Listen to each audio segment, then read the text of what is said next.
Oke, baik, adik-adik, semoga dalam keadaan sehat dan juga bahagia tentunya ya. Jadi, terkait dengan materi dari manajemen sumber daya manusia, kita akan beranjak kepada pembahasan terkait dengan analisa jabatan ya. Nah, nantinya, yang akan diharapkan di sini tentu adik-adik dapat mengetahui dan juga menjelaskan bagaimana definisi dari analisa jabatan, kemudian terkait dengan tujuan dari analisa jabatan ini dan juga elemen-elemen dalam analisa jabatan dan, bagaimana pelaksanaan analisa jabatan tersebut. Nah, jika kita lihat dari definisinya ya, definisi dari analisa jabatan ini adalah sebuah proses untuk mempelajari dan juga mengumpulkan berbagai informasi yang tentunya berhubungan dengan operasional ataupun pelaksanaan dan juga tanggung jawab dari suatu jabatan tersebut. Nah, misalkan kita juga sering misalkan ya berdiskusi di kelas. Misalkan tiba-tiba ada sebuah bagian, contoh saja misalkan marketing ya.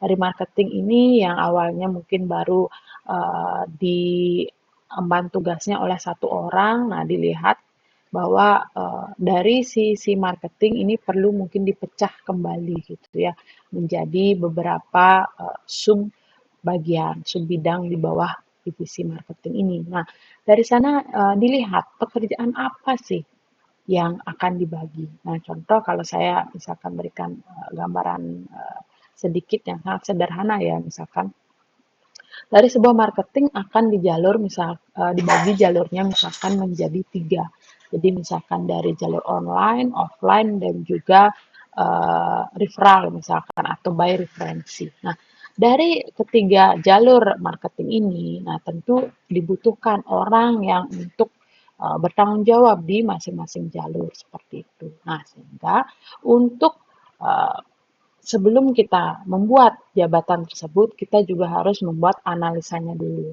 Jadi nanti dari masing-masing jalur atau rancangan jabatan ini dia pekerjaannya apa, bagaimana alur komunikasinya. Nah, tentu sebelum membuat itu ada berbagai proses baik dalam pengumpulan informasi, pencatatan ya, yang juga sering disebut dengan job study-nya ya.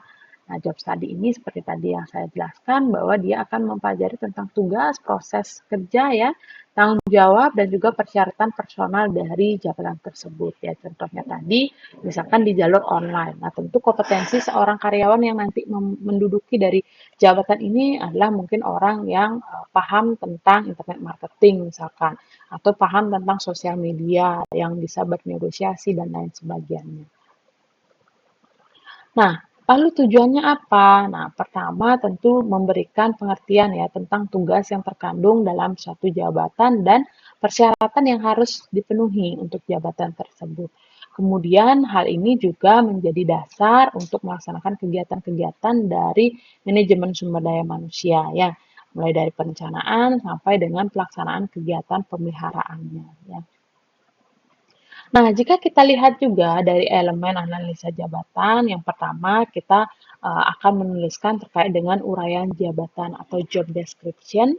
Nah, job description ini memuat catatan yang sistematis tentang tugas dan juga tanggung jawab suatu jabatan tertentu, ya berdasarkan seperti tadi fakta-fakta di lapangan seperti apa.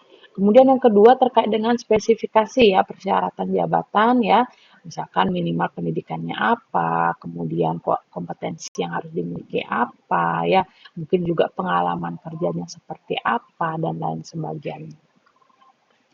Nah, kemudian kita juga melihat ya tahapan-tahapannya. Jadi tahapan dari persiapan dan juga perencanaan dalam pelaksanaan analisa jabatan ini itu meliputi beberapa hal ya. Yang pertama kita menegaskan kembali struktur organisasi karena dengan adanya analisa jabatan baru ini tentu akan mengakibatkan perubahan struktur organisasi juga ya. Kemudian inventarisasi jabatan yang ada di setiap unit kerja itu disusun berdasarkan hierarki dan diberi kode identifikasi. Kemudian menetapkan metode pengumpulan data yang akan digunakan dan menyiapkan alat dan juga sarana yang diperlukan ya. Membentuk tim pelaksana analisis dan juga menjelaskan tentang metode yang akan digunakan. Kemudian juga dilakukan komunikasi, penjelasan oleh pimpinan perusahaan ya kepada semua pimpinan unit kerja dan juga semua karyawan tentang maksud dan tujuan analisis jabatan yang akan dilaksanakan. Nah, kemudian kita lanjutkan tadi mungkin persiapan. Nah, kita lakukan pengumpulan data. Pengumpulan data ini dapat dilakukan dengan berbagai cara, baik observasi, wawancara, ya. Kita bisa lihat analisis jabatan ini, mengamati secara langsung ya di tempat, bagaimana tugas pekerjaan dilaksanakan, dan juga nanti bisa dicatat ya apa informasi yang didapatkan di lapangan. Kemudian kita juga bisa menggunakan kuesioner ya dengan uh, menyusun daftar-daftar pertanyaan ya, baik itu terbuka maupun tertutup, itu bisa disusun. Jadi berdasarkan ini nanti kita membuat analisis jabatan. Kemudian juga bisa menggunakan referensi ya, referensi beberapa ahli, mungkin lembaga-lembaga serupa ya, itu juga bisa dilakukan dan juga beberapa metode yang juga bisa dikombinasikan ya. Nah, kemudian setelah dikumpulkan data-data tersebut, kita tentu melakukan pengolahan data ya. Bagaimana kita menentukan faktor-faktor dari penilaian jabatan, menentukan bobot nilainya dari setiap faktor tersebut ya.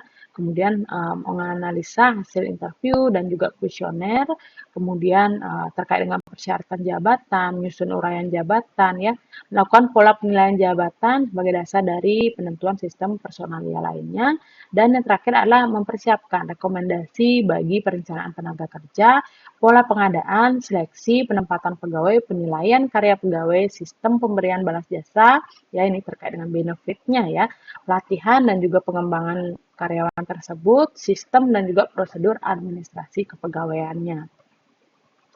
Nah, jadi kurang lebih seperti itu ya bagaimana kita melakukan analisa jabatan. Nah, tentu terkait tahap yang sudah dilakukan itu sangat penting. Jadi dalam nanti kita bekerja dalam menganalisis jabatan ada baiknya itu runut. Jadi dari data yang dulu dikumpulkan ya dengan menggunakan beberapa metode baru kita melakukan pengolahan ya. Jika nanti step untuk pencarian data ini kurang atau kita lewati, maka analisis jabatan yang kita lakukan tentu kurang maksimal ya dan juga mungkin bisa saja keliru ya. Nah, mungkin itu saja yang dapat saya jelaskan untuk teman-teman yang lain yang mungkin kita akan lanjutkan nanti pertemuan melalui Google Meet ataupun Zoom di di kelas yang sudah kita jadwalkan ya.